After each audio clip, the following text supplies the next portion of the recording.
Jesus says, entanglements hinder your life goals. Come, be free and fly. January 1st, 2020. Words from Jesus to Sister Clare, spoken by Jackie.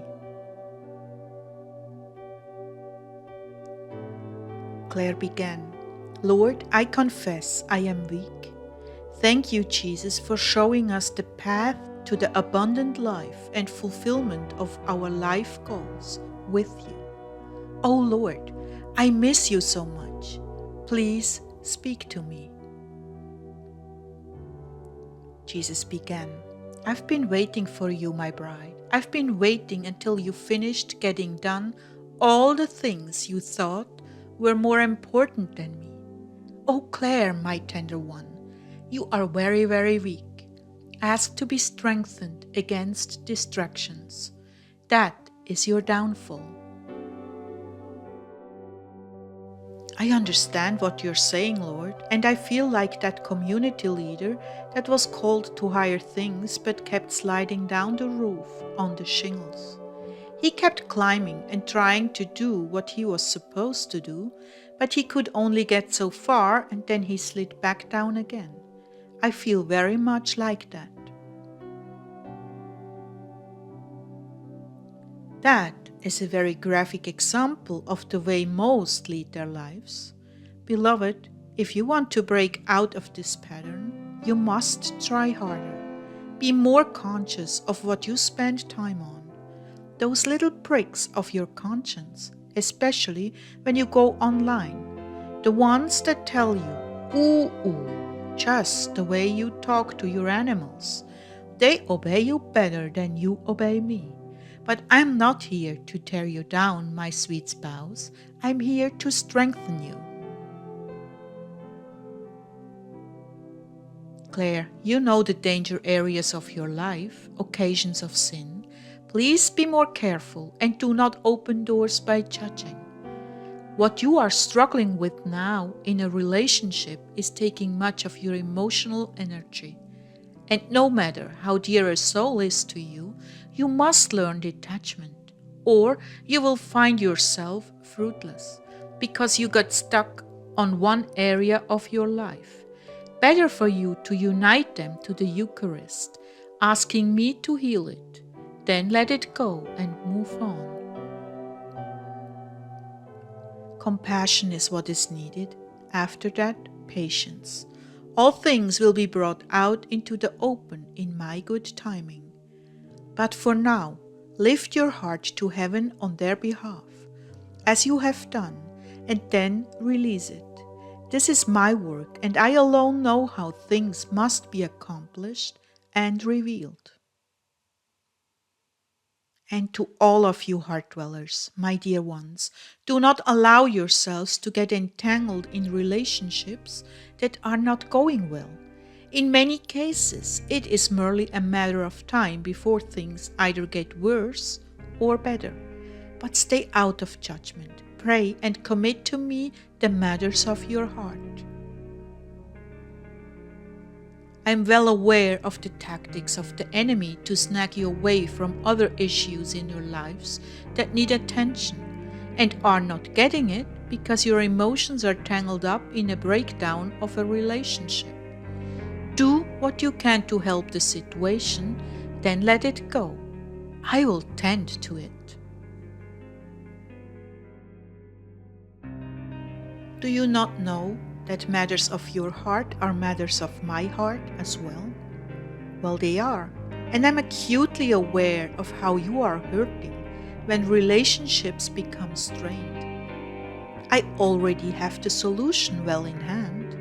If you interfere, you could make it worse, you know. So pray with compassion and lay it at my feet, for I already have it covered. Now I wish to speak with you about detachment. Basically, the more attachments, emotional, financial, and otherwise, that you have, the more opportunities Satan has to sift you.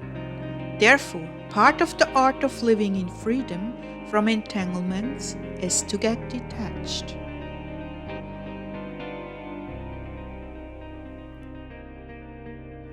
There is nothing in your life that you can't afford to lose, except your relationship with me. If I remove someone or something, it is because it is in your way, or you are in their way. Therefore, trust me with everything and wean yourself away from depending on anything or anyone else but me. I want your hearts to be free to fly. And if you are attached to the feelings of others, their problems and needs, unless it is a family member for whom you are responsible, it becomes a distraction that pulls you away from the work you really need to do. This is why some very devout Christians choose a monastic lifestyle, free from entanglements. Their hearts are focused upon prayer for the world.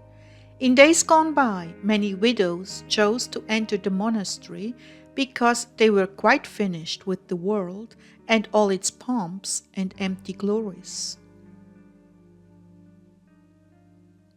Blessed is the soul who chooses this life when they are young, for they shall be rewarded with a greater intimacy with me. Contrary to the lies of Satan that you are hiding from the world, if you choose this, the reality is that from a life of prayer you live at the hub of the wheel of the world, and your prayers go out through all the spokes of the wheel and have a great impact, although you will never receive any credit for them in this life.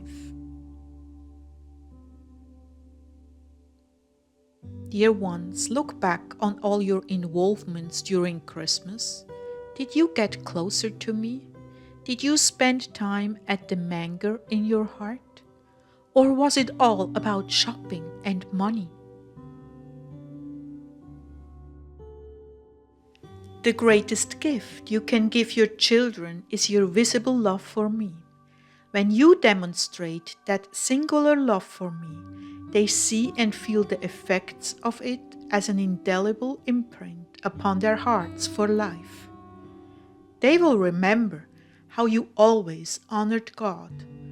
And even if they choose the world, the day will come when it loses its attraction, and then they will seek the deeper things.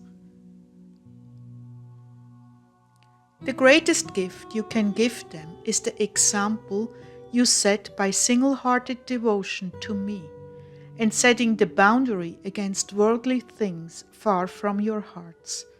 This indeed will please me, and someday bring forth fruit in your children. So the entanglements I've spoken of here are of two kinds. One is relationships that become stressed and that you spend too much time hurting over. Here I want you to develop healthy agape love detachment by bringing them to me and letting me work it out in my capable hands. The other is avoiding the seduction of things in the world. Even as I've said before, food and clothing are the necessary things of life. And as you follow me and do not step out into the world seeking your own, I will provide for you these basic necessities. My brides, let your deeds be unselfish to the poor and needy, and I will guard you from many temptations in the world. I'm coming soon, my blessed ones. Keep your lamps trimmed and burning.